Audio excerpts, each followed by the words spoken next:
Bonjour, bonsoir. Comment allez-vous aujourd'hui?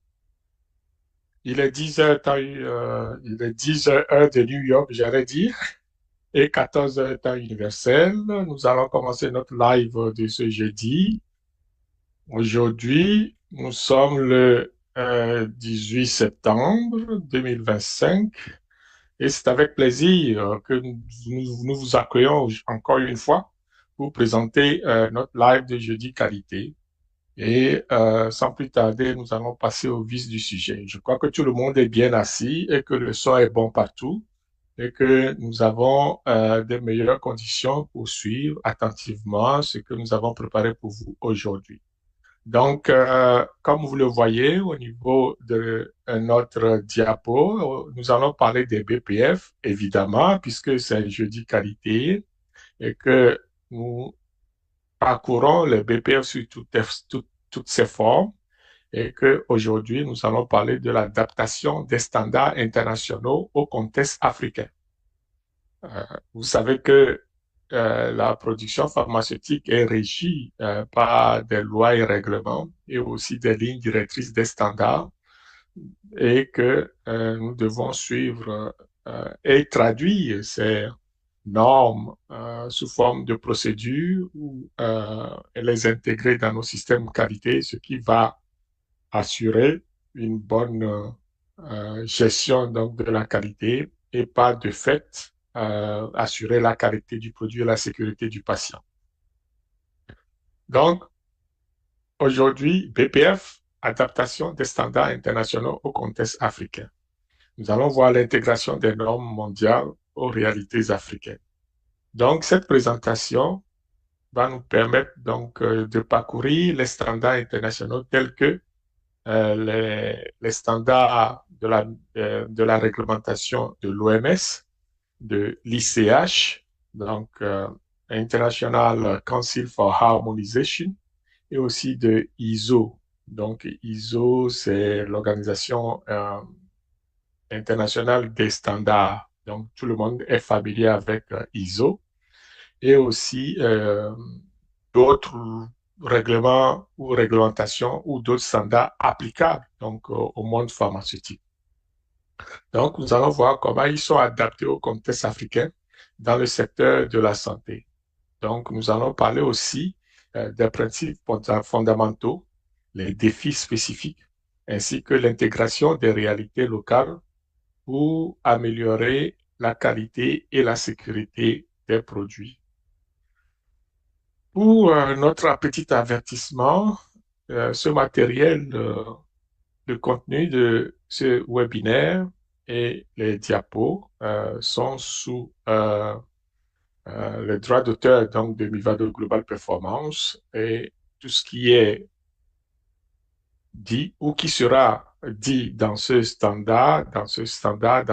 webinaire ne concerne et n'est que le point de vue donc, de l'auteur et de Mivado Global Performance. Donc, cela n'engage aucune institution, aucun gouvernement, aucun groupe sociopolitique, etc., etc. Donc, c'est uniquement le point de vue de l'auteur et de Mivado Global Performance qui détiennent le droit d'auteur donc du matériel et du contenu de cette formation, de ce webinaire. Cela étant dit, mon nom est Quassimolé, votre humble serviteur, vous le connaissez déjà. Euh, je suis diplômé en génie chimique, en biologie. Je suis aussi certifié Lean Six Sigma ceinture noire. Je suis gestionnaire de projet.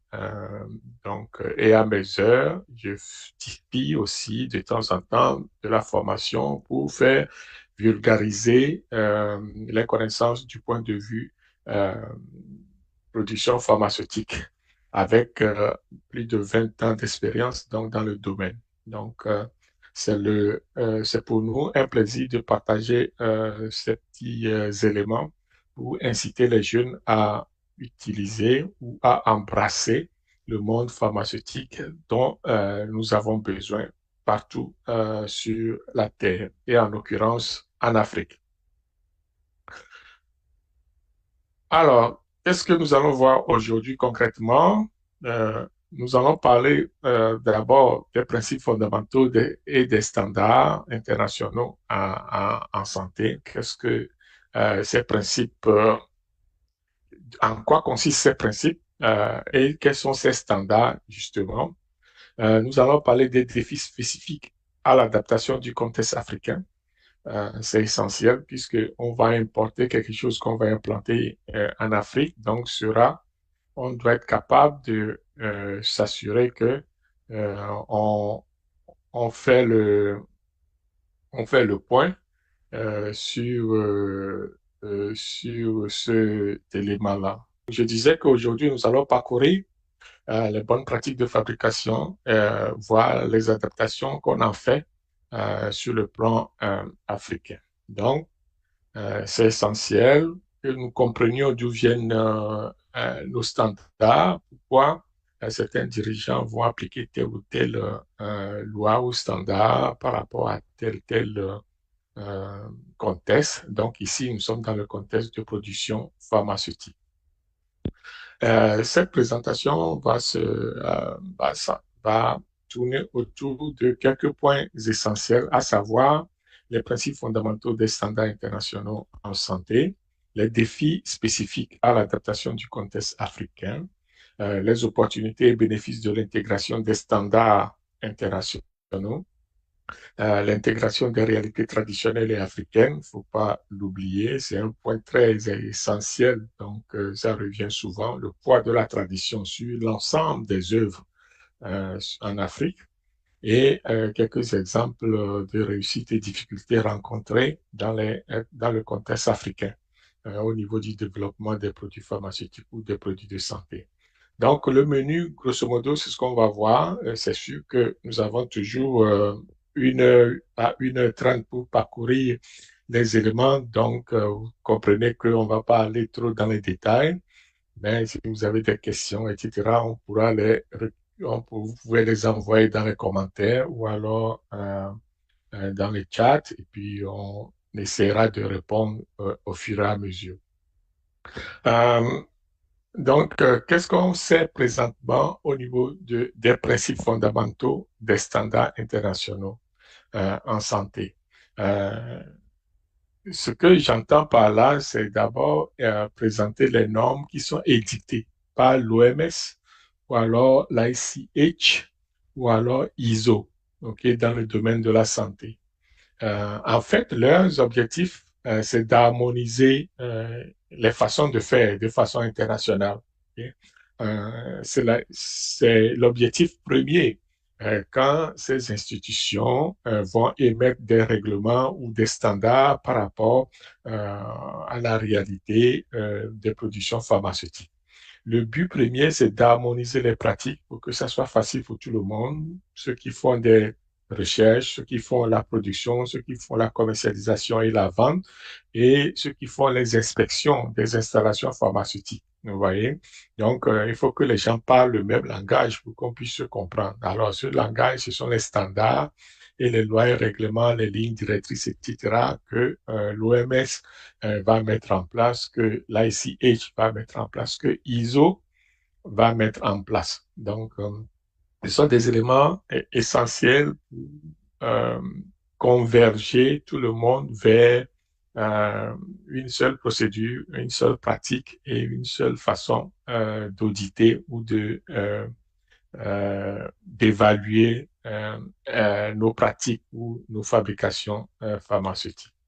Donc, il n'est pas anodin de voir que l'OMS, qui est plutôt une organisation internationale, y compris évidemment l'ICH. C'est vrai que l'ICH, c'est purement européen, mais ça renferme où il y a des membres qui sont en Asie, qui font partie, en l'occurrence le Japon par exemple. Donc l'ISO, c'est international, ça tout le monde le sait. Donc, ils vont définir des standards internationaux qui vont encadrer la qualité, la sécurité et l'efficacité des produits et services de santé. Vous voyez? Donc, c'est pour que tout le monde essaie de faire la même chose. Donc, cette harmonisation, c'est pas seulement du verbal ou du blabla, c'est très pratique. Donc, c'est un homme facilite l'harmonisation des pratiques effectivement médicales pour une efficacité accrue et une meilleure coopération internationale. Vous voyez? Donc, si on ne faisait pas ça, donc, chacun va édicter sa loi, chacun va faire comme il veut. Et généralement, lorsqu'il s'agit de biens communs, on a une procédure commune, évidemment. Donc, ça va de soi.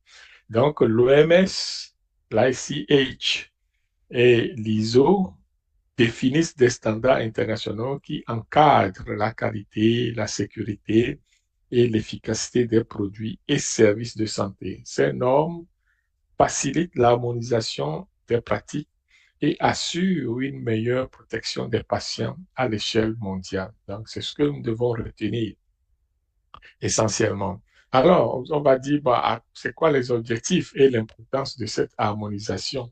OK? Oui, mais pourquoi on s'efforce à le faire? Vous devez comprendre que pour la plupart des pays africains et même certains pays en Asie et en Amérique latine, euh, ces pays n'ont pas d'agence de médicaments ou de réglementation en tant que telle. OK? Donc, pour assurer la qualité et la sécurité des patients, ça prend une autorité qui est l'OMS. Donc, l'Organisation mondiale de la santé se donne cette mission-là d'aller superviser toute la pratique au niveau de la santé, au niveau de la production pharmaceutique, nommer tout ce qui concerne la santé et les pharmaceutiques. Ça va être la plupart du temps les lois et règlements ou les standards de l'OMS. C'est vrai que certaines sous-régions ou des pays de la sous-région particulière, par exemple l'UEMOA, donc la zone UEMOA va avoir ses BPF, qui est tiré même des BPF, donc de l'Union européenne, de l'OMS, je veux dire. Donc, et pour se donner quand même des lignes directrices au niveau de la fabrication pharmaceutique. C'est bien dans ce sens-là, d'autant plus qu'on veut être autonome, on veut être souverain. Donc, par contre, le mieux, c'est d'avoir des agences de réglementation en place. Alors, lorsqu'on essaie d'harmoniser tout ça, c'est dans un but bien défini. Donc, un, c'est pour aligner les pratiques. Quand on dit aligner les pratiques, c'est pour avoir les mêmes standards un peu partout. De deux, on a le souci de la qualité, que ce soit la qualité du produit, la qualité euh, des infrastructures ou autres, ou des soins de santé, nommer les, tout ça. On veut harmoniser ça, que ça soit plus facile pour tout le monde. Ensuite, il y a ce que nous appelons les risques qui sont liés donc à la santé ou alors au développement pharmaceutique ou alors à la production pharmaceutique. Tous ces risques-là, nous avons des lignes directrices qui est bien standardisées et que tout le monde devait suivre pour pouvoir déterminer, corriger, réduire ou alors éliminer les risques liés à la production pharmaceutique. Vous voyez, donc c'est très important d'avoir cette harmonisation-là. Ensuite, l'accès équitable aux produits. Évidemment, on a vu cela au moment de la période de Covid. C'est vrai que, bon, il y a certains pays qui n'ont pas joué leur rôle, mais ce qui est-il que le fait d'harmoniser les bonnes pratiques de fabrication fait que les produits qui sont fabriqués dans tel ou tel pays peuvent être reconnus comme étant de bonne qualité dans n'importe quel pays finalement. Et dans les autres, surtout en Amérique du Nord, en Europe, etc., il y a ce qu'on appelle la reconnaissance mutuelle, okay? L'accord de reconnaissance mutuelle. Donc, cet accord permet de reconnaître les BPF des signataires, des pays signataires de cet accord-là. C'est important. En Afrique et en Asie ou en Amérique du Sud, etc., la plupart des pays vont dépendre de l'OMS, donc des BPF de l'OMS et de toutes les lignes directrices de l'OMS. Mais cela ne fait pas de ces pays-là des pays de seconde zone. Non, non, non, non. C'est parce que c'est juste pour régulariser, pour harmoniser les pratiques entre tout le monde. Si chacun devait avoir ses petites pratiques, ça serait très difficile de faire des audits, de faire des inspections, d'évaluer les usines, etc., etc. Donc, on aura différents standards, ce qui ne sera pas très, très, très jouable. Vous voyez? Donc, c'est pour ça que on essaye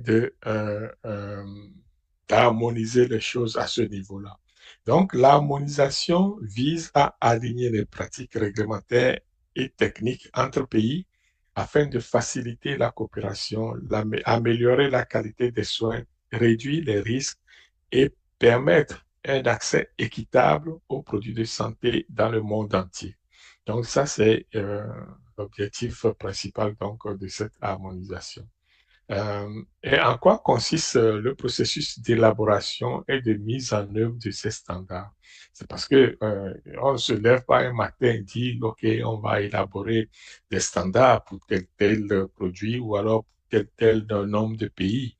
Non, donc ça prend des structures, ça prend des ressources humaines, ça prend quelque chose, ça prend aussi un processus qu'on doit mettre en place pour pouvoir faire ce genre de travail. Donc, la mise en œuvre va passer elle-même par des processus qui sont standardisés. Et n'oublions pas que dans la plupart de ces pays-là, non pas de ces pays, la plupart des pays participent plutôt à ces organisations-là. Par exemple, si nous prenons l'OMS, comme son nom l'indique, c'est l'Organisation mondiale de la santé, c'est une aile donc de l'ONU. Donc, qui dit ONU dit plus de 160 pays là qui font partie, qui sont membres. Donc, tous ces membres-là vont avoir leurs représentants dans l'OMS et vont adhérer à des protocoles, à des comités, etc., et vont travailler ensemble, vous voyez. Donc, ces comités vont travailler ensemble, ces comités vont regrouper les représentants de la plupart des pays. Et ce sont ces gens-là qui vont élaborer des principes ou alors des lignes directrices de façon harmonisée pour leur bon fonctionnement. Donc, on essaie à chaque fois de mettre les standards en place. Ils sont développés grâce à la collaboration des experts, entre guillemets, ok? Donc, des autorités sanitaires, des divers acteurs internationaux. Donc, nommez-les, il y en a plein partout sur la planète. Donc, ces gens-là vont se regrouper et définir des pratiques, des standards pour pouvoir accommoder tous les pays. OK? Donc, chacun vient avec ses réalités et on essaie de dégager un consensus qui va satisfaire la plupart des pratiques et des pays. Donc, c'est important de le souligner. Et lorsque c'est le temps de mettre en œuvre ces lignes directrices ou alors ces standards, on voit que chaque pays doit s'accommoder donc du contexte dans lequel il vit. Donc, on va adapter les standards par rapport à nos réalités du terrain.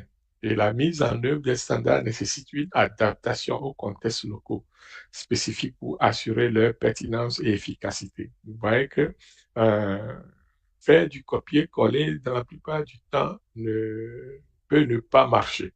OK? Donc, il faut savoir, il faut connaître plutôt le contexte dans lequel on évolue, essayer d'adapter les façons de faire et avec les outils qu'on a en place, pouvoir évoluer. Donc, c'est essentiel. Donc, faire ça exige aussi la formation et la surveillance. Donc, c'est pour ça que l'OMS, dans la plupart des pays, est très actif.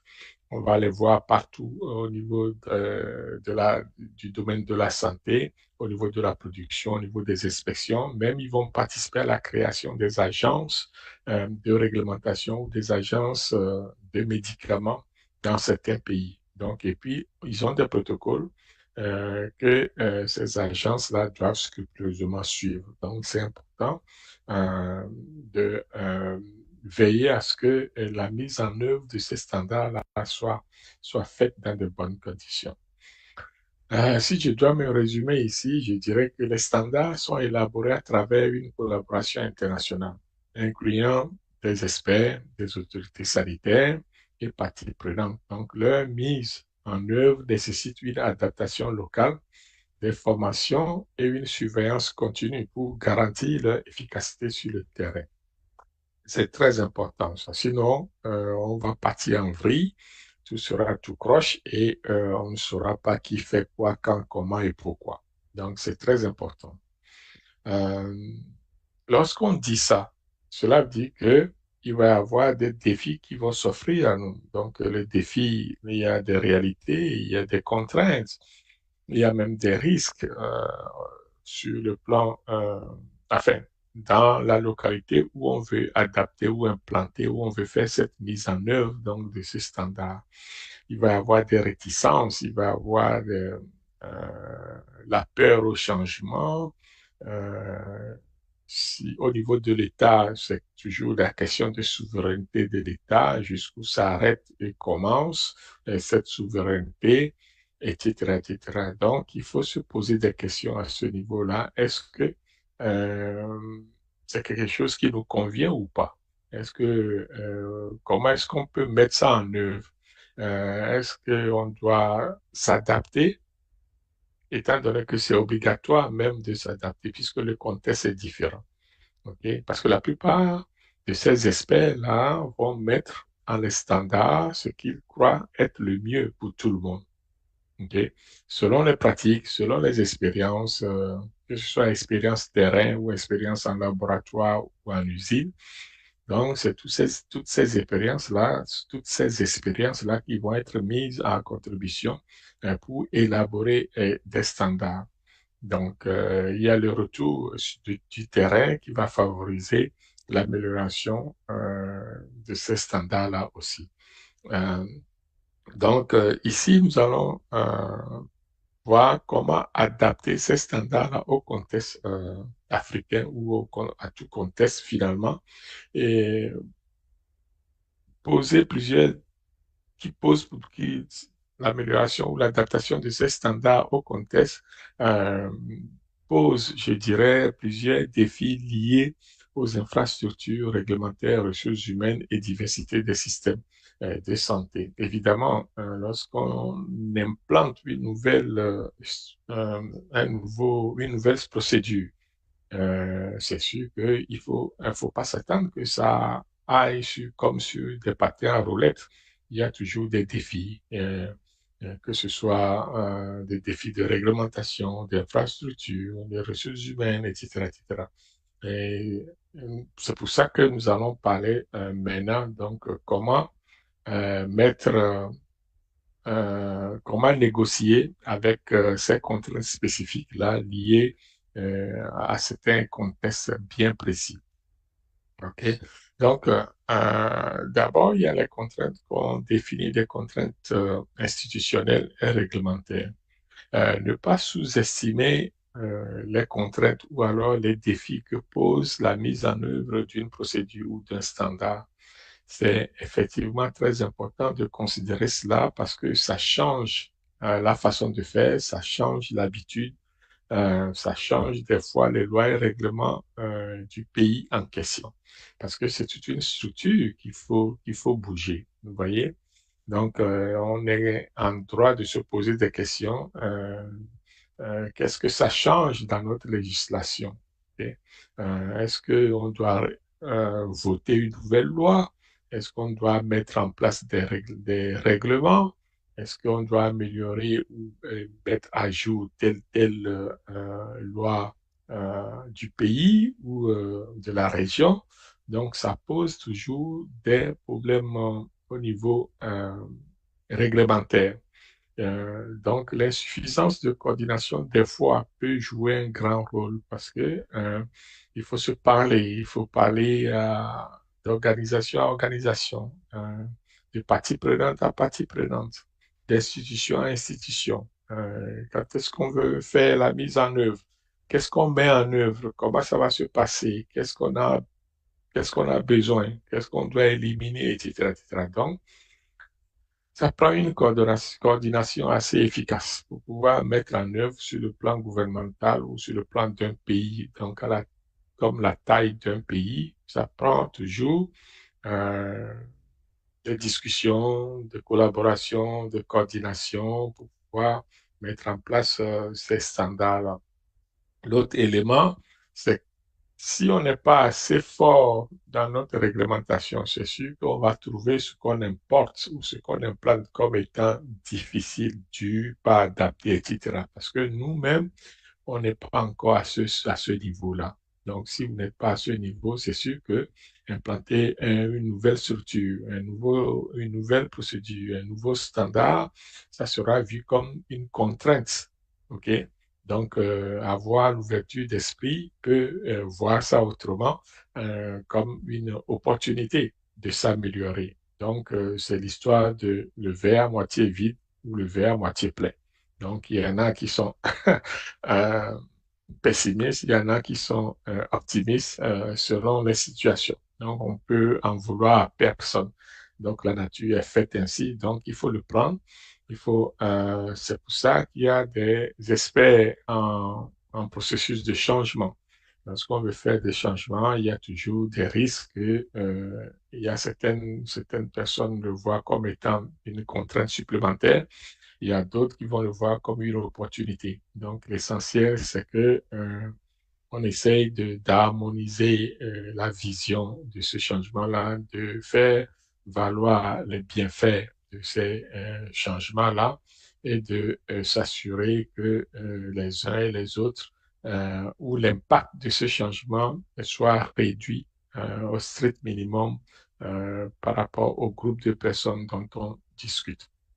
Donc, euh, les, les différences dans le cadre législatif, le manque de coordination entre institutions et la faible, je dis la faiblesse plutôt, j'allais dire, des capacités réglementaires freinent l'adoption complète et harmonisée des standards internationaux en Afrique. C'est sûr que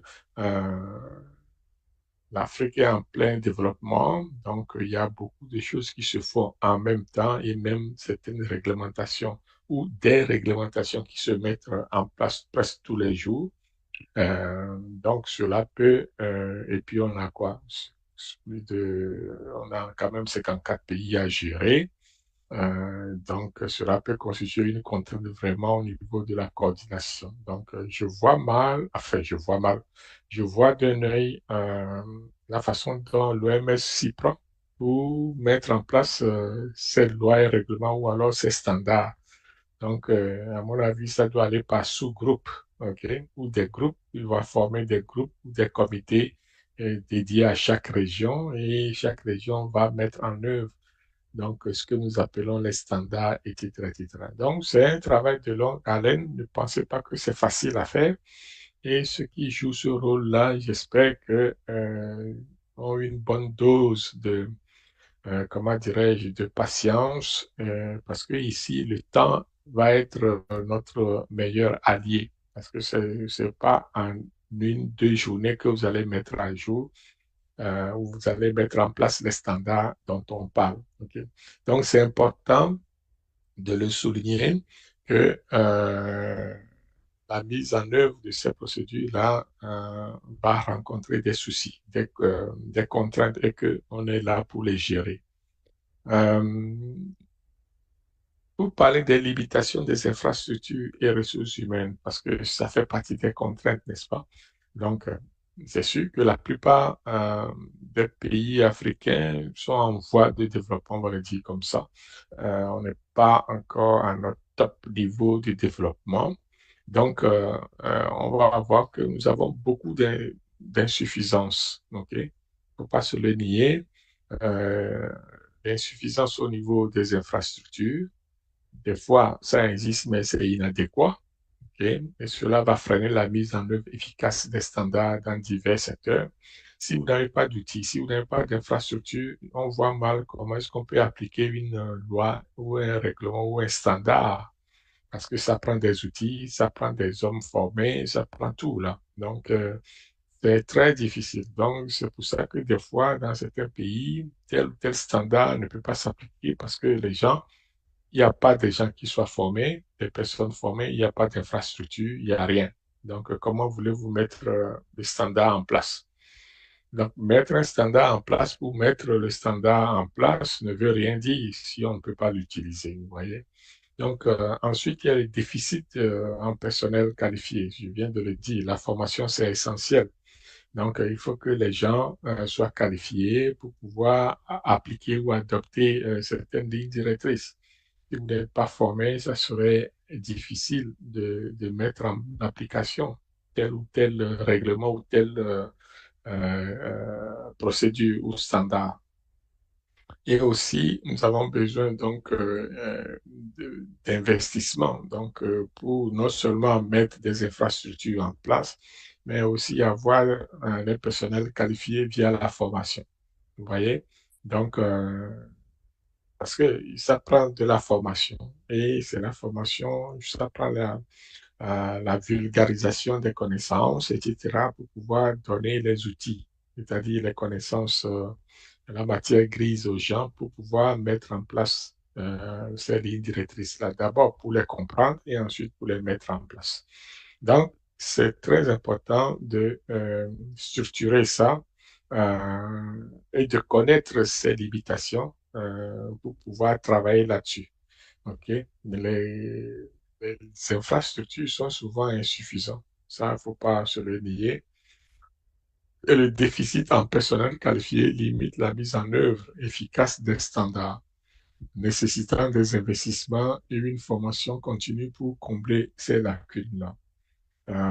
C'est pour ça que Vivado Global Performance se donne la peine de faire ce live du jeudi qualité pour vulgariser l'information, pour donner quand même des outils, enfin les outils dont c'est pas énorme, mais c'est quand même les bases, donc pour pouvoir faire réfléchir nos jeunes, faire réfléchir les décideurs, pour qu'on puisse améliorer, n'est-ce pas, ces éléments-là. Donc, si on veut euh, avoir une production pharmaceutique assez développée, si on veut vulgariser, non, développer notre secteur de santé, de production pharmaceutique, de pharmacie, etc., nommez-les, et même au niveau de la réglementation, on doit pouvoir former les gens adéquatement, on doit pouvoir mettre en place de façon efficace les lignes directrices, les standards, etc., dans un cadre idéal. Bon, idéal, dans un cadre quand même acceptable, tu veux dire, parce que l'idéal, c'est difficile de l'atteindre. Donc, on va dire acceptable. Donc, un cadre acceptable veut dire on a des infrastructures en place et que on peut valablement travailler dans de bonnes conditions. C'est ça aussi, ça veut dire avoir des infrastructures. Il n'y a pas que les routes, il y a tout ce qui suit, hein, les routes, les, les, les immeubles, l'énergie, etc., etc., l'Internet et tout ça là font partie de, moi j'englobe ça dans les infrastructures de façon globale. Donc c'est important d'avoir tous ces éléments. Sinon, ça serait difficile d'évoluer. Euh, on va y arriver, mais bon, on va se saigner, saigner à blanc avant de réussir nos projets. Et ça, c'est pas ce que les autres font, hein. Donc voilà. Donc nous allons parler maintenant de ce que nous appelle diversité des systèmes de santé et contexte traditionnel. Parce que, veut pas, il y a toujours le poids de la tradition qui va jouer sur l'ensemble des lois et règlements, hein, que nous allons introduire ou que nous allons mettre en place. Donc, euh, c'est essentiel de parler de cette coexistence entre le traditionnel et puis le moderne. Donc, des multiples systèmes de santé vont exister à travers l'Afrique, dans les 54 pays, je dirais. Donc, ce qui fait que les deux mondes vont se côtoyer et se côtoient régulièrement.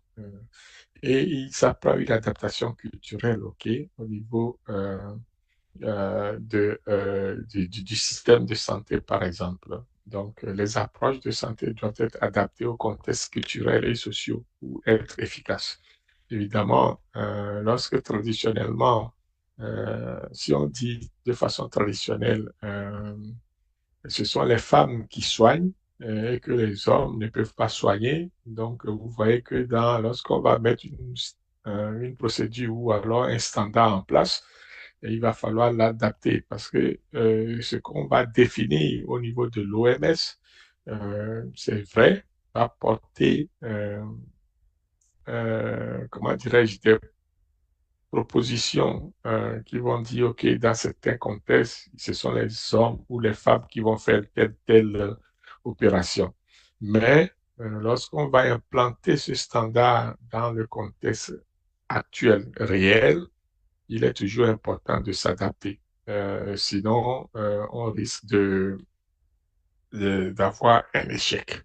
Donc, souvent aussi, ce qui arrive, donc les gens vont dire, ah, ben oui, ça ne marche pas, on a essayé, ça n'a pas marché. Mais les gens ne se posent pas nécessairement la question, est-ce qu'on était dans de bons contextes? Est-ce que tous les critères étaient réunis pour faire cette mise à jour, pour faire cette mise en place, donc, de ce standard-là? La, la problématique ou alors la façon de faire, c'est de se poser toutes les questions et d'avoir une analyse exhaustive, donc, des risques liés donc à notre activité. Vous voyez? Et c'est ça qui peut garantir un succès. Parce que lorsqu'on fait l'analyse de risque, on va essayer de déterminer où le bas blesse. Et lorsqu'on détermine les points qui sont critiques, qui vont nuire ou bien qui vont ralentir le projet, on pourra en ce moment-là mettre des mesures correctives en place. Donc, la coexistence de multiples systèmes de santé, incluant les pratiques traditionnelles, va compliquer quelque part l'adoption uniforme des standards internationaux et va requérir des approches adaptées culturellement et socialement. Donc, c'est pour ça que dans certains pays, vous allez voir que lorsqu'on met en place une procédure, une nouvelle procédure, ou alors un standard international, on va essayer de traduire ça dans le langage du pays, avec les habitudes du pays, avec la tradition du pays, pour que ça puisse être mieux implanté, mieux assimilé par la population. C'est une stratégie d'approche et d'implantation des lois et règlements internationaux. Donc, c'est important de le savoir. Le copier-coller, encore une fois, ne marche pas toujours dans certaines conditions. Ok. Donc, voilà.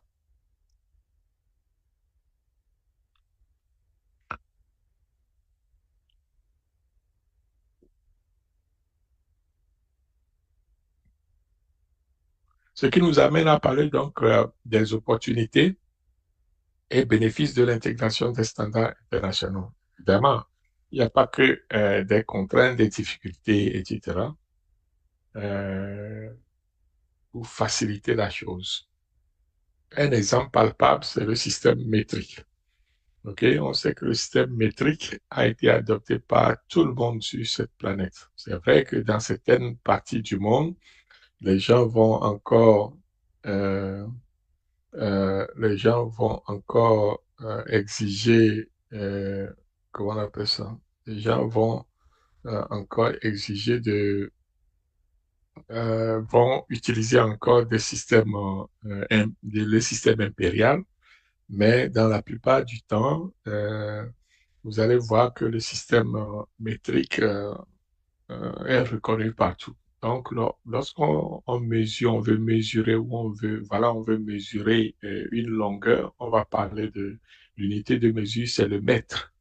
Lorsqu'on veut mesurer ou alors connaître la masse ou le poids de quelque chose, on va prendre le gramme ou le kilogramme. Donc, on a harmonisé et standardisé les pratiques pour que ça soit plus facile pour tout le monde. Euh, euh, pour qu'on parle le même langage. Vous voyez? Donc, c'est essentiel de le voir ainsi pour ne pas, pour qu'on puisse se comprendre. Donc, d'un point de vue intégration des systèmes, euh, nous allons voir que euh, lorsqu'on met en place des systèmes internationaux, on va accroître la sécurité des produits, on va garantir la sécurité du produit. Donc, les gens vont faire confiance à ce produit-là. On dit, OK, l'entreprise est certifiée ISO, par exemple. L'entreprise est certifiée ISO, donc on peut faire confiance. Donc ISO, c'est un ISO 9001, on va dire. L'entreprise est certifiée ISO 9001, donc l'entreprise est reconnue sur le plan international, donc on peut faire confiance. L'entreprise adopte des standards internationaux, donc cela répond à nos exigences. C'est ça, ça veut dire. On va dire que l'entreprise est certifiée BPF, OK? Si c'est certifié BPF, tout le monde sait que le BPF est reconnu mondialement. Donc, on va dire, OK, c'est très bien de travailler avec cette entreprise-là. Ainsi de suite. Donc, c'est comme ça que la mise en place des systèmes ou des standards internationaux va garantir la sécurité de nos services et des produits. Donc, les standards vont assurer une certaine conformité euh, avec des critères rigoureux en réduisant les risques pour la santé et les risques pour les patients lorsqu'on est dans le domaine de production pharmaceutique. Vous voyez, donc c'est très important de faire. L'autre élément, c'est l'amélioration de la qualité des produits. Évidemment, le respect des normes élevées euh, va entraîner une certaine qualité élevée aussi des produits, ce qui va renforcer la confiance des consommateurs et des professionnels. Évidemment, on le voit souvent chez la plupart dans les pays africains. Pourquoi pensez-vous que tout ce qui vient de la Chine ou de l'Europe ou de l'Amérique est toujours de bonne qualité? Vous voyez, on peut se poser cette question-là. Et lorsque nous fabriquons nous-mêmes traditionnellement, on trouve que c'est moins bonne qualité. Et aussi, c'est pas tout ce qui est produit en Europe, aux États-Unis, je sais pas, en Chine, qui est de la bonne qualité. Mais la tendance veut nous faire croire que c'est toujours de bonne qualité. C'est parce que ces gens-là vont utiliser des standards assez élevés pour faire la fabrication. Il y a beaucoup plus de rigueur, il y a beaucoup plus de, comment dire, de lois et règlements qui protègent non seulement les travailleurs, mais aussi les produits, etc., etc. Donc, on se fixe des limites. Le standard de qualité est connu, OK? Et que on essaye d'avoir un standard que tout le monde devait respecter et de façon internationale. Donc, ce qui fait que la plupart de ces produits seront reconnus comme étant de qualité supérieure par rapport à certains d'autres produits où il n'y a pas de réglementation internationale, tout simplement. Donc, les standards garantissent que les produits respectent des critères rigoureux, réduisant le risque lié à la santé publique et améliorant la confiance des consommateurs et des professionnels de santé. Donc, c'est c'est ça, en fait. Je crois que j'ai un petit souci ici par rapport à... Non, ça va. Donc, ces éléments-là sont essentiels, OK, pour adopter des principes et avoir une reconnaissance internationale du point de vue qualité. Ne veux pas, ce sont des éléments qui sont là. Nous devons travailler avec et faire en sorte que la plupart des outils puissent euh, la plupart des outils soient mis en place pour pouvoir adopter ces standards-là. Nous devons mettre un cadre réglementaire assez convivial, ce qui va favoriser le développement donc, de produits pharmaceutiques et accroître la qualité des produits en fin de compte. Renforcement de la compétitivité, accès aux marchés mondiaux. Évidemment, lorsqu'on met en place euh, ces standards internationaux, etc., un élément principal, c'est avoir accès au marché, ou avoir accès aux marchés internationaux, aux marchés mondiaux. Cela dit que notre produit est reconnu partout où nous passons. Donc, que ce soit au niveau de la santé, au niveau de, comment dirais-je, au niveau des produits de santé, des produits pharmaceutiques, etc. Donc, on peut faire valoir notre plus-value à l'extérieur aussi. Donc, il n'y a pas que l'Afrique, ben, il y a l'Amérique, les autres pays, l'Asie, etc., etc. Pourquoi? Parce que on adopte les principes, les bons principes au niveau qualité sont mis en place. On reconnaît la valeur de la chose à travers cette observation des lois et règlements internationaux. Donc, la conformité aux standards internationaux va quand même permettre euh, d'adapter les produits aux normes internationales euh, pour pouvoir les vendre beaucoup plus facilement. Okay? Souvent, la plupart des pays vont avoir des organisations de réglementation en place. Il va y avoir des fois des bureaux de normalisation dans certains pays parce qu'on veut avoir des standards, on veut normer les choses, ok, pour que tout le monde fasse pareil. Donc, on a vu tantôt pourquoi enfin, les bénéfices de cette pratique. Donc, lorsqu'on va se conformer à une loi ou un standard international, cela va permettre d'accroître sa notoriété, hein, parce qu'on sera bien vu et connu parce qu'on adopte un règlement international. Deux, on va accroître la qualité de notre produit, ce qui fait vendre le produit. On va avoir une bonne visibilité parce que, évidemment, on adopte ce standard international et on va être dans un réseau finalement qui favorise euh, le développement et l'émergence des contextes socio-économiques. C'est très important de le souligner. Donc, se conformer euh, et conformer, je veux dire, se conformer aux standards a beaucoup d'atouts finalement. Donc, euh, conformer les produits aux standards internationaux facilite, n'est-ce pas, leur entrée sur les marchés globaux. Cela va augmenter ce que nous appelons cela va augmenter plutôt les opportunités, les occasions économiques, etc., etc. Donc, on sera plus connu, on sera plus, je dirais, on va vendre plus, si je dois parler de façon commune. Notre produit sera distribué à travers tout le monde finalement et c'est toujours un plus pour les entrepreneurs, pour les producteurs de ces produits-là, pour les fabricants de ces produits pharmaceutiques, d'être reconnus internationalement parce que tu peux vendre partout. Et comme nous le savons, une entreprise est là pour répondre à un besoin qui est de la population, mais l'entreprise est aussi là pour faire des bénéfices, okay, pour faire de l'argent. Donc, les deux vont ensemble. On va répondre aux besoins de la population, mais aussi on va grâce aux produits et aux services que nous mettons en place, assurer un certain confort à la population et aussi avoir un gain de cause, c'est-à-dire avoir un retour sur investissement. Donc, les deux vont ensemble.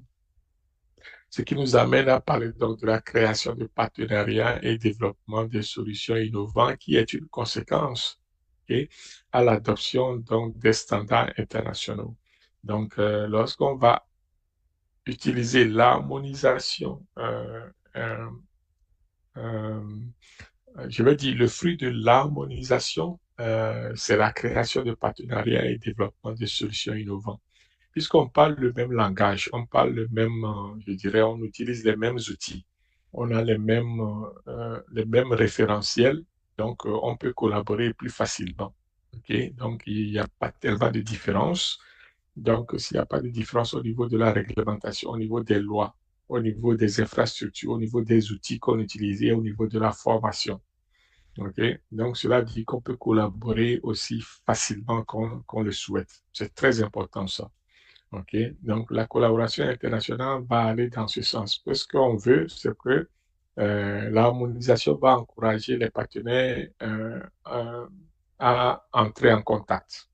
Okay? Donc, cela va stimuler aussi les recherches et les développements. Donc, par exemple, je peux faire développer mon produit dans tel pays et le vendre dans un autre, dans un autre pays. Et c'est facilement faisable, ça. Donc, cela dit qu'on parle le même langage et que on se donne des moyens pour le faire de façon adéquate. Donc, ne pas attendre que euh, ne pas attendre telle situation ou avant d'agir. C'est toujours essentiel de mettre en place cette collaboration parce que on joue dans le même plate-bande finalement. Donc, ce qui stimule ou encourage plutôt le fait de collaborer, de travailler ensemble à travers le monde entier.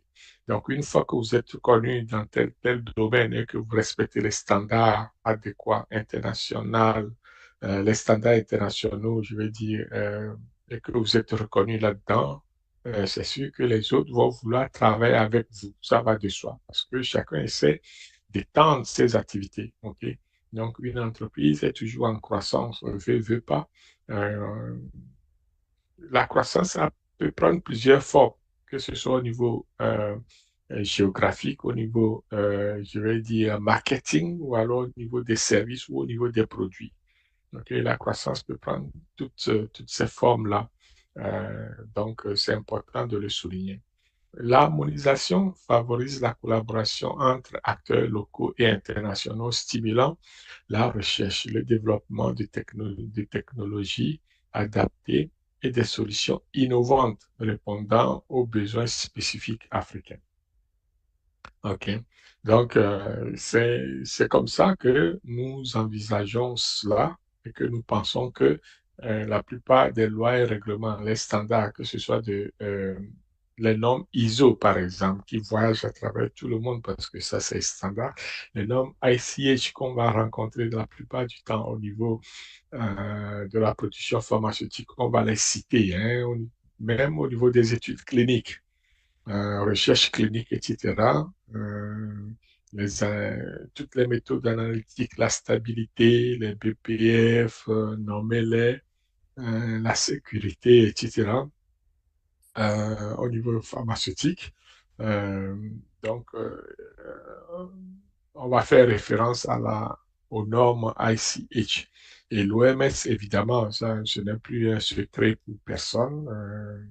Surtout ceux qui sont de l'Afrique, l'OMS va chapeauter toute l'organisation de santé d'un pays et le schématiser, le formuler pour que ça soit adapté donc aux normes internationales. Donc, c'est une façon pour eux de gérer cette façon de faire et de bien implanter le système donc dans chacun des pays. Le système sanitaire, par exemple, dans chacun des pays. Ce qui nous amène à parler de l'intégration des réalités traditionnelles et africaines. Donc, on a effleuré un petit peu tantôt, mais il faut savoir que il y a des réalités, que ce soit africaines ou alors asiatiques ou sud-américaines, etc. Il y a des pratiques ancestrales. Il y a des réalités qui font que tel standard ne sera pas en réalité mis en place comme ça a été décrit. OK? Donc, pour une adaptation efficace, il est essentiel de reconnaître OK, les savoirs locaux et d'engager un dialogue constructif entre médecine moderne et médecine traditionnelle en adoptant des approches participatives adaptées aux communautés. Et c'est important. Pourquoi on dit ça? Parce que ça prend le respect des savoirs ancestraux. Donc, les savoirs traditionnels en santé ont une valeur culturelle essentielle qui mérite d'être respectée et préservée. Ça, nous le savons parce qu'on vit avec. Ensuite, ça prend une intégration dans les standards. Souvent, ceux qui vont rédiger les standards n'ont pas toujours la connaissance des réalités traditionnelles. Et je peux comprendre. quand bien même pour développer des standards, on prend tous les experts du monde qu'on met ensemble, qu'ils puissent réfléchir et pondre des idées. Euh, Souvent, on va faire abstraction d'une bonne réalité. Une bonne partie de la réalité qui est d'ordre culturel ou alors traditionnel ne sera pas euh, représentée dans les standards. Pourquoi? Parce qu'on veut que ça soit applicable partout, ces standards-là. Donc, ce sont les pays qui adoptent ces standards-là qui vont faire en sorte d'adapter les standards à leur réalité finalement. Donc, on sera obligé d'intégrer nos réalités traditionnelles donc à travers les standards. Ça ne veut pas dire qu'on tord le cou aux standards, non. Tout simplement, c'est parce qu'on veut que ça fonctionne mieux et que ça fonctionne bien. Donc, les connaissances ancestrales en matière de santé doivent être respectées et intégrées dans le processus d'élaboration des standards pour assurer leur pertinence et acceptabilité culturelle. Vous voyez? Donc, sinon, on peut perdre toute, toutes nos stratégies d'implantation. Hein. Souvent, on va dire oui, ça n'a pas réussi, les gens ne veulent pas, le poids de la culture est trop grand, on ne peut pas implanter tel standard. Mais en fait, c'est essayer d'harmoniser, de collaborer avec ou de vivre les savoirs traditionnels, les connaître aussi et de les, je veux dire, les intégrer dans les standards qu'on veut implanter. Et ça prend des gens qui sont très doués pour ça. De l'autre côté, ça prend aussi des dialogues, ok, entre médecins. Euh, oui, ces dialogues-là, on peut aussi le voir entre la médecine moderne et la médecine traditionnelle. Pourquoi? Parce que les deux vont se chevaucher, surtout en Afrique et en Asie, concrètement. D'abord, l'échange entre praticiens. Il faut que euh, le traditionnel puisse parler au moderne et que le moderne puisse parler au traditionnel, ou alors les deux. OK, font, non seulement vous faites les études traditionnelles, mais vous faites aussi des études euh, modernes pour assimiler certaines pratiques et essayer de les mettre en place. Le moderne n'a jamais tout à l'une seule fois. C'est vrai que la plupart du temps, on a des médicaments, on a des pratiques standards ou standardisées pour soigner tel bobo, etc. Mais sur le plan traditionnel, il y a beaucoup de choses aussi que les ancêtres ont développées et qui peut soigner, qui peut faire ci et ça.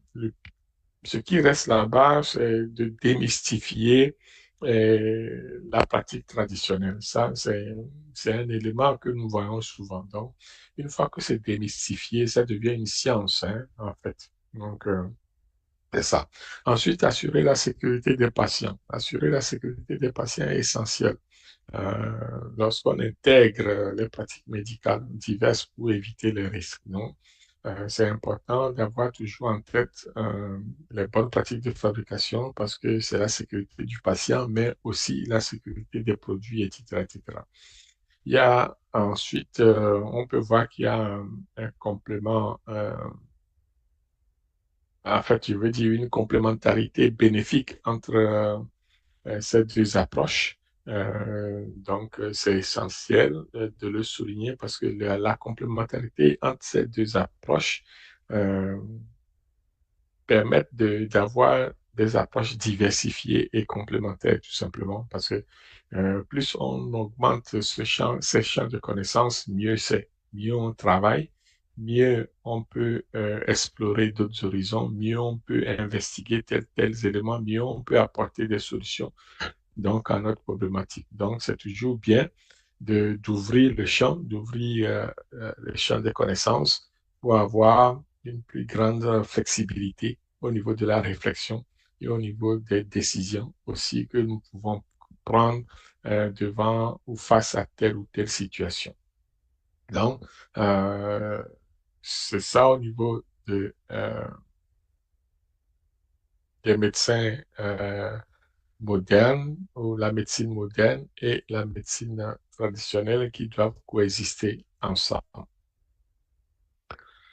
L'autre élément que nous mettons souvent en place, c'est l'approche participative et adaptée aux communautés.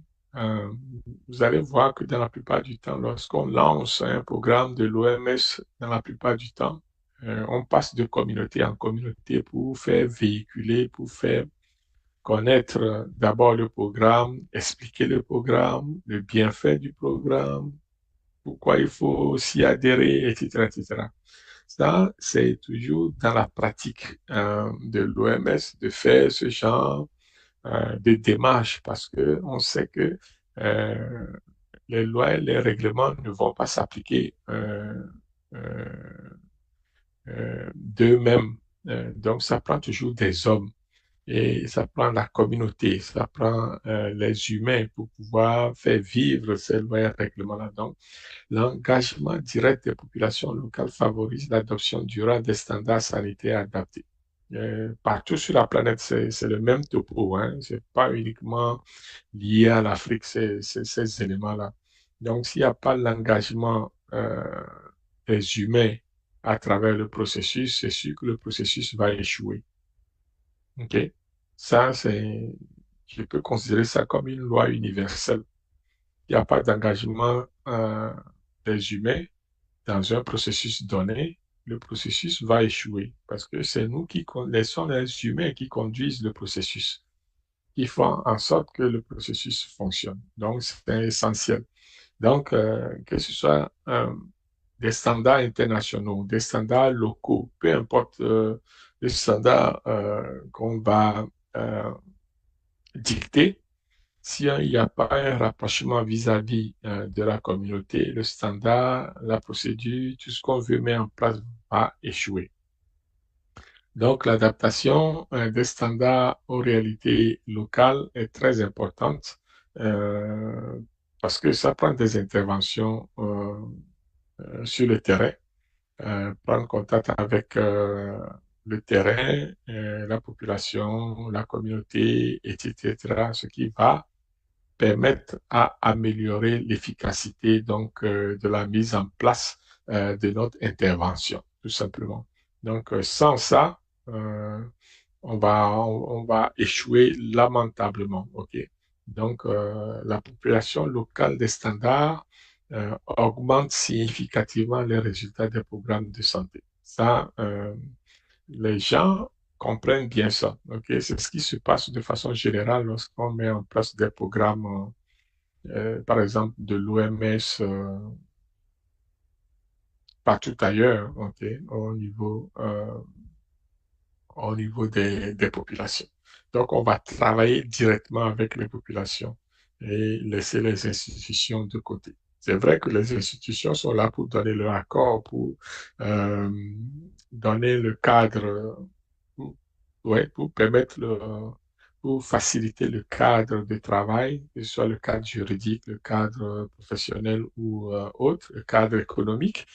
Ça, ce sont les institutions qui mettent qui facilite ce genre de choses. Mais pour que le programme lui-même puisse fonctionner sur le terrain, il faut s'associer avec les communautés, expliquer avec les communautés et collaborer avec les communautés. Sans ça, on échoue lamentablement. L'élément qui suit va présenter quelques exemples de réussite et difficultés rencontrées par les Africains dans le développement des produits de santé. D'abord, on n'a pas beaucoup d'infrastructures, hein. C'est manquant, c'est criant. Vous pouvez le voir dans des lives que nous avons déjà élaborés ici. C'est sur notre plateforme YouTube et puis Facebook, je crois. Et on a beaucoup parlé donc des défis des infrastructures, le manque des infrastructures à travers le continent, ce qui est un défi. C'est vrai qu'on essaie de les relever un peu petit à petit, mais bon, ça reste toujours un défi, quoi qu'on dise. Donc ici, nous allons illustrer quelques cas concrets d'adaptation réussie des standards, tout en soulignant les obstacles persistants et les stratégies mises en place, ainsi que l'importance de l'engagement des jeunes professionnels citoyens. Euh, des cas inspirants, c'est sûr qu'il y en a pas, il y en a beaucoup, mais je ne veux pas tout élaborer ici. Je vais parler de quelques cas. Donc, des exemples africains illustrent comment les standards internationaux ont été adaptés avec succès au contexte locaux scientifique. Ça, on le voit partout en Afrique, là, partout l'OMS est implanté et que l'OMS va mettre en place ces programmes, ces standards, etc. Je viens de le dire. Ils font en sorte que la population soit partie prenante donc de ces réalités-là, ce qui va permettre d'accroître les compétences des communautés, que ce soit au niveau éducationnel, au niveau de la santé, au niveau de nommer la plupart des choses, des infrastructures, etc. etc. Donc, euh, on favorise euh, l'émergence donc de nouvelles têtes, ok, ce qui permet de renforcer les bases même de ces standards-là qui sont implantés. Donc, c'est essentiellement ça qui fait la force donc des programmes souvent de l'OMS lorsqu'ils débarquent pour mettre en place des éléments bien définis, des programmes bien définis. Donc, il est à croire que il y a certains obstacles qui vont arriver malgré le succès qu'on connaît.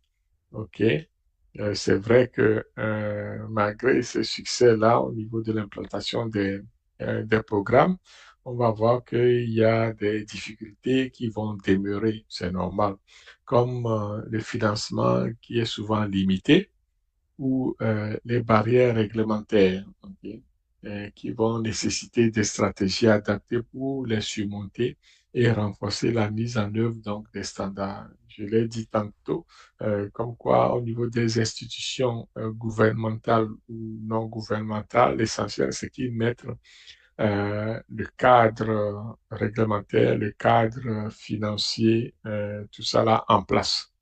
Parce que sans ça, aucun programme, aucun standard ne peut être mis en place.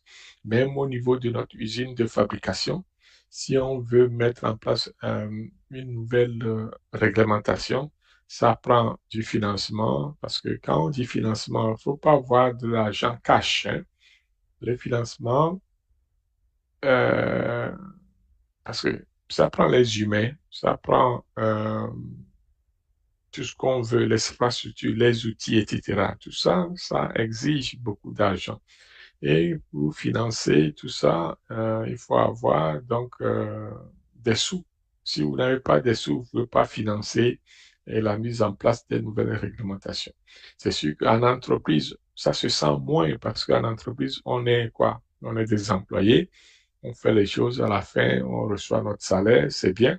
Mais il faut savoir que entreprise, pour pouvoir survivre, a besoin de financement.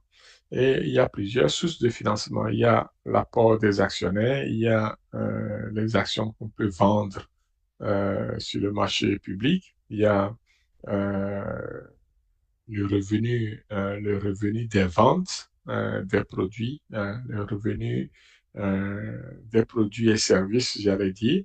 Donc, il y a tout ça qui font partie donc des sources de financement de l'entreprise. Vous voyez, donc c'est ça qui va permettre à développer des nouveaux programmes, des nouvelles réglementations, la mise en place de nouvelles réglementations en fait. C'est essentiel de le voir sous cet angle-là. Donc, pour ne pas tomber donc du côté sombre de la médaille, comme on dit. Donc, mais en tout cas, il est essentiel de mettre des approches ciblées nécessaires pour surmonter ces défis et renforcer la conformité aux standards. C'est important. Donc, et souvent en entreprise, c'est ce qu'on va voir pour par exemple, lorsque une réglementation est mise à jour, c'est sûr que l'entreprise va essayer de se mettre à jour. Et pour se mettre à jour, il faut faire l'analyse de risque. C'est quoi l'impact? Quels sont les éléments ou les obstacles qui vont empêcher l'entreprise à aller de l'avant? On les dénote, on les évalue, on les classifie, puis on trouve des mesures correctives adaptées à ces obstacles-là et on avance. Et c'est comme ça que la plupart du temps, cela se passe. Ok. Donc, il n'y a pas que les bonnes choses qui se déroulent, mais aussi il y a des obstacles euh, qu'on peut encourir. Donc, l'implication des jeunes professionnels et engagement citoyen, c'est vrai que notre rôle, c'est de titiller la curiosité au niveau donc des jeunes professionnels, des jeunes étudiants, etc. Plus vous êtes informé, mieux c'est. Il faut élargir ses horizons. Donc, votre rôle, c'est de jouer euh, des acteurs. On vous donne un rôle important, essentiel donc, dans la modernisation et la dynamisation du secteur de la santé. Et vous devez faire tout et tout pour remonter la pente, pour donner cette sécurité sanitaire-là aux pays africains. Vous devez être engagé, vous devez être des citoyens engagés. Ok. L'engagement actif des citoyens favorise l'innovation et l'amélioration et va permettre d'adopter des standards internationaux dans le secteur de la santé. Tu parles de façon générale, mais en fait, au niveau pharmaceutique, c'est la même chose. OK?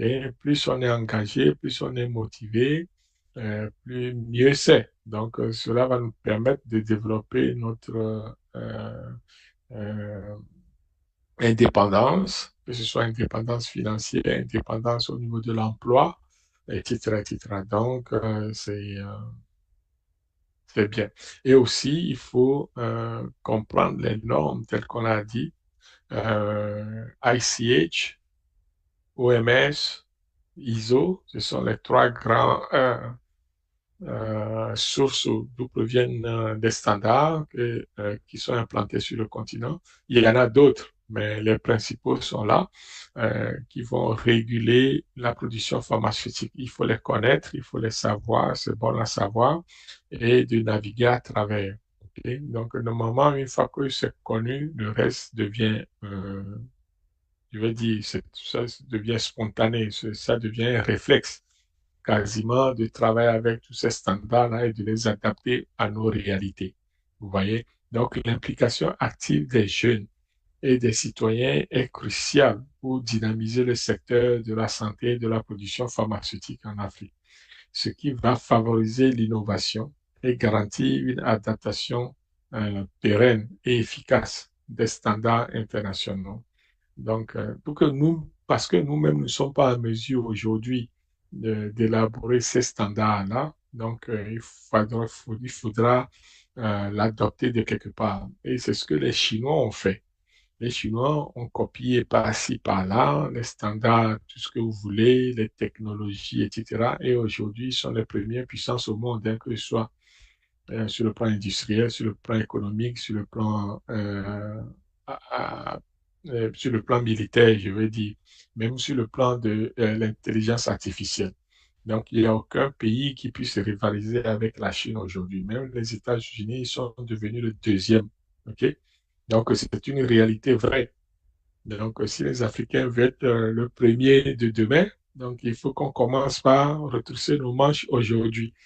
Donc, adopter les principes, copier tout ce qui est copiable, les technologies, les standards, etc., les mettre en pratique en bon escient et développer nos produits et nos pays. Ça, c'est très, très, très important si nous voulons s'en sortir.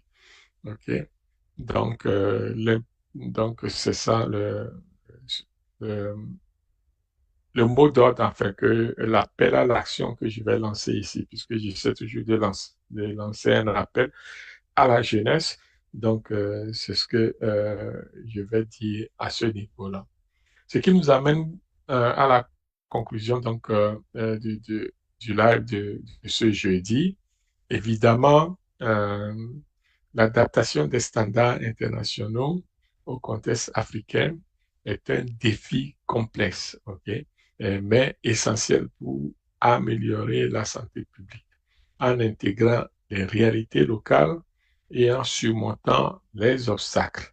Ok, L'Afrique peut tirer pleinement parti des bénéfices de ces standards pour un avenir sanitaire meilleur.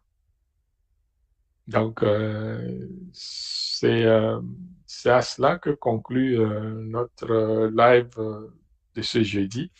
Et je crois que vous avez tiré une très bonne partie du contenu. Toujours, ça nous fait plaisir de partager les bases des connaissances avec vous parce que nous vous invitons à enrichir vos connaissances, à apprendre tous les jours, à augmenter vos connaissances de 1% chaque jour. Ça, c'est essentiel. OK? Donc, ne pas rester bras croisés. Fouiller, chercher, fouiller, bêcher, je ne sais pas comment l'autre l'a dit, mais bon, ne laissez nulle part où la main ne passe et repasse. OK? Donc, c'est très important. Alors, merci pour votre participation aujourd'hui, d'avoir consacré ce temps avec nous. Nous vous rappelons que sur notre site web, il y a toujours des formations, des auto-formations que vous pouvez suivre à votre rythme, passer les tests de connaissances et avoir vos certificats, tout ça dans votre salon ou dans votre lit. Nous avons aussi une formation sur l'utilisation et réglementation des excipients plus approfondie. Donc, pour ceux qui veulent en savoir plus sur les excipients, donc, ce rendez-vous est donné le 12 novembre 2025. C'est en ligne, donc ça va être sur Zoom, inscription obligatoire. Nous avons aussi notre prochain atelier sur Lomé au Togo, euh, dont le thème est transfert de technologie. Donc, cet atelier sera tenu les 29, 30 et 31 octobre 2025 sur 3 jours, donc à Lomé au Togo, en présentiel ou alors en ligne. Donc, dans les deux cas, les inscriptions sont obligatoires. Donc, euh, voilà ce que nous avons concocté aujourd'hui pour vous et j'espère que cela euh, a répondu de façon partielle à vos questionnements, puisque c'est une introduction du sujet, hein, donc juste pour parler de façon générale, et que si vous voulez avoir plus de détails ou avoir plus d'informations, vous pouvez nous contacter directement sur nivado.com et ça nous ferait plaisir de vous répondre. Donc sur ce, je vous dis merci beaucoup et puis on se dit euh, à la semaine prochaine. Merci. Ciao.